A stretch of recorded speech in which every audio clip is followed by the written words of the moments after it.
Kagigising ko nga lang at agad ko nang kinuha ang aking cellphone. Ako'y nagulat kaya ako na siya kasi tanghali na pala kaya maaga akong gumising. Wala nga ako kasama sa bahay kaya wala akong kasama dito kaya mag-isa lang ako. Kaya naman umorder na lang ako ng kakainin ko pang tanghalian kasi hindi pa ako nag-lunch. Siyempre maglilinis ako dito kasi naka-video kaya iniimis ko ang aking higaan kahit di ko naman talaga ito ginagawa madalas. Makikita nyo may tapa lang ang likod ko kasi masakit ang ulo ko. Totoo nga lang mas masipag ako maglamos kasi magsipilyo. Habang inaantay ko nga pala ang aking pagkain naisipan ko putahan ng aking motor na si Dugyot. Di ba huwag kayo magtaka kung bakit Dugyot ang pangalan niya kasi manang-manang yan sa amo niyan, Dugyot. Si Dugyot nga pala kasama ko yan sa lahat lalo dito sa aming barangay. Galang-gala ko na ang barangay namin gamit lang tong si Dugyot. Sa labas ko lang pinapark ang aking motor kasi wala naman kasi mag-i-interest dyan kasi nga Dugyot nga. Maarawan, maulanan, nandun lang yan sa labas. Kaso nga nagkakaproblema nga to pag nauulan na. Andar yan kahit nauulan na. Kaso pag nandun ka na sa iyong pinuntahan din niya andar, waka lang shit. Yan, pogi na ulit si Dugyot. Ito mga kadugyot, konting montage.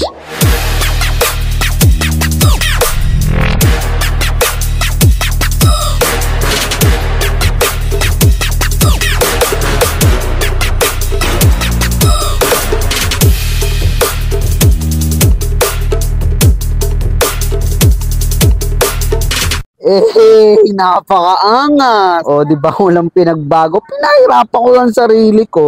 Lakad matatag. Ang nagpakahirap linisin ng motor. Minaangasan, pinatulan, sinapok, sinipa, niyabangan. Pagka!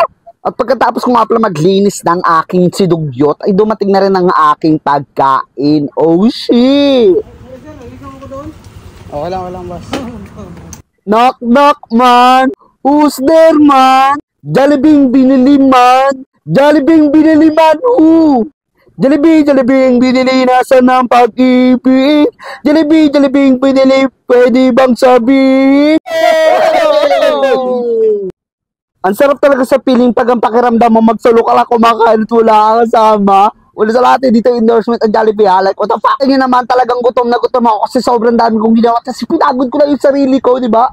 Kaya lamon na lamon. Magkasama na nga pala ang breakfast at lunch ko dyan kasi hindi pa ako nag-uumagalan at tatangalian. Kaya tara na mag-brunch. Isa nga sa pinakagusto ko kaya hindi ko siya ayaw. Ang paborito kong spaghetti. Grabe, lamon na lamon. Medyo matagal-tagal na rin kasi ako hindi ko nakakain itong paborito na favorite ko na spaghetti. Ay, nasaya ko rin din ng ilang minuto nyo. Eto, tapos na ang aking vlog kaya paalam na sa inyo. Tutulog na ulit ako.